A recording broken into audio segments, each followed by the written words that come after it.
Okay, this is the second part in the length of the growing and sowing libraries.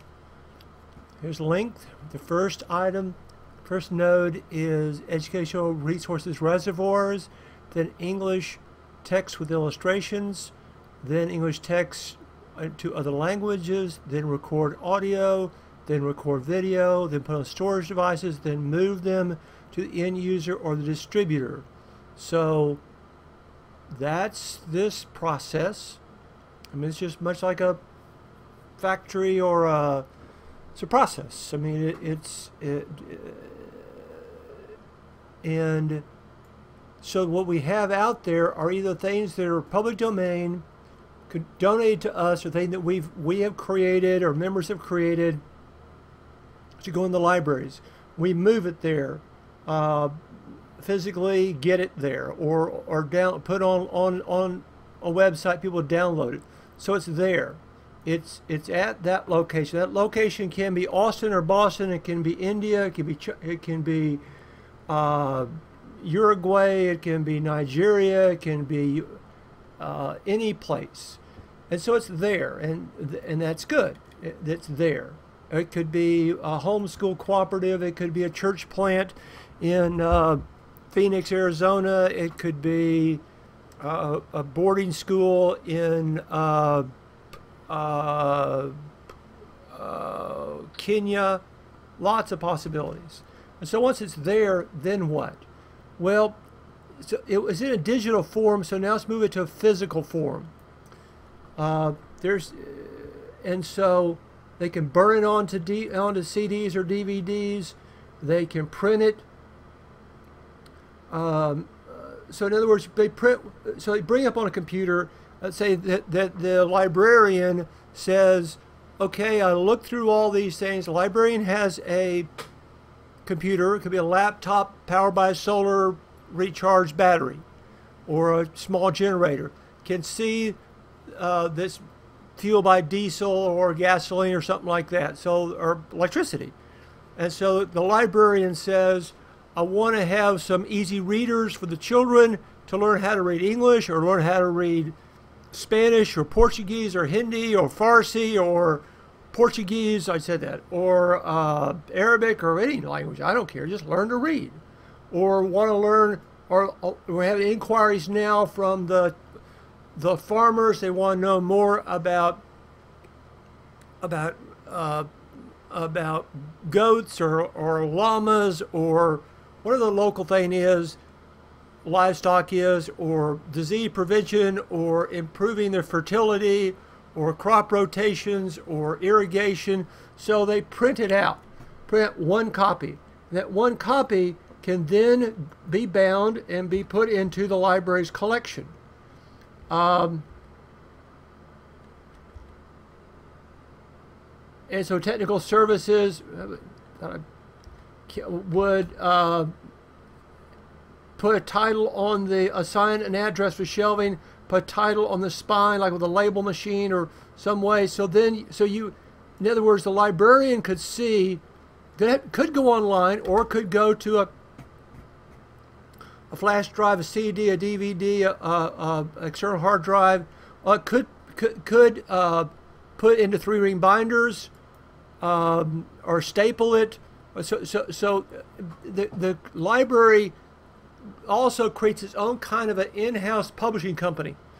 Comb bind it, coil binding, could laminate it like with posters or single page. Let's say you have a lot of kids are going to mess up stuff, so you might want to do a picture of the world or the country or of animals or numbers or the alphabet, whatever the alphabet is there. Then you can laminate it so the kiddos can use it over and over and over again, or adults could use it. And let's say that they want to have many copies of that. The library may need several copies entitled for the patrons to use as reference or circulating. They have a relationship with other libraries. They can send it to them for circulation, like interlibrary loan. Relationship with one or more schools. So schools could borrow the books at length for their term. They might choose to sell the copies as a way to produce income stream. They can have a bookstore nearby or mail order, sell the books to the schools in that region. So the schools in the area so the library becomes a publishing house, a distribution, and I know this is weird in our world where typically libraries are supported by taxpayers or by school tuitions, but I'm talking about where you have India, Africa, developing countries. We got to pay some bills here. And so you have value because the librarian has things about, you name it, conflict resolution, goal setting, time management. I mean, you pick a topic. Cooking, like I said before, storing crops. It's like corn. How can you, one thing that revolutionized the whole village was when a fella came over there and taught them how to set up a root cellar. In other words, they have things like yams and potatoes and stuff like that come in, roots, but he showed them how to put them in a place in an underground dugout deal with proper ventilation so that they were preserved and they could use them weeks and months later. They didn't go bad. So then they come out as SD cards or CDs or DVDs or as apps that go on the smartphones. I mean, so that's what I mean. So they're publishing to physical, and then those go into community-centered libraries. This whole thing about libraries, okay? The library is the heart and the soul of this. Libraries, because one way that's a library is organized knowledge for free. So you have not just books on farming, fishing, hunting, reading, history, science, whatever, but it's organized and it's a free to the. Now, free might have to be modified. It's like if kids have to pay for school fees overseas, well, there might be like a membership for the library, maybe a modest fee, maybe a sliding scale. People that have full jobs and rich people pay full prices and poor people pay a token price, but they're able to access it in the community library. Or the orphans can go there. So homeschool cooperative orphanages, Bible colleges. I know lots of people. I worked in seminary for a lot of years. I know people that are working and serving Bible colleges around the world. And so I'm bringing to them an enormous amount of materials. And I know people, they're pastors and teachers, Sunday school, so they've taught lots of subjects. They would donate the materials to me. I would have volunteers and paid people that would organize and index these. So if somebody wants to teach about or learn about Titus or Paul's missionary journeys or the Apocrypha or whatever kinds of subjects, it's all there on that digital device. They can print it out. It goes into the library, circulate. Other libraries in the region could be used. Schools, colleges, businesses, prisons, rehab centers, rest homes, schools like charter schools, daycare, segments of major churches, hospitals for patients. These are just my own, or ships at sea. I mean, met a chaplain once that's his whole world was to serve people at ships at sea. It's just like people that are on offshore drilling rig or lighthouses. You're working while you're off a long time, so you're gonna read. Well, why don't you read the classics? Why don't you read Shakespeare? I mean, I get all the works of Shakespeare for free online. I get all the works of Luther or Calvin or you name it online for free as PDFs. Lots of other things, tons of stuff I can get for free. But so in that library, they print it so it can circulate. Military outposts, fire stations, truckers,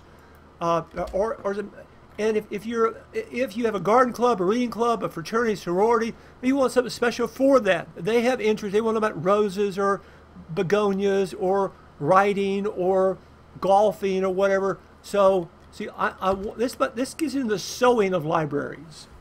So this is taking libraries into whole new arenas, kinds of subjects. Lord knows what that, like I said, academics, life skills, Christian education, comparing religions, and comparing religions. I mean, I want to be clear to offer this is Christianity in a very generic, simple, orthodox, orderly way. And here's what the Hindus teach. Here's what Muslims teach.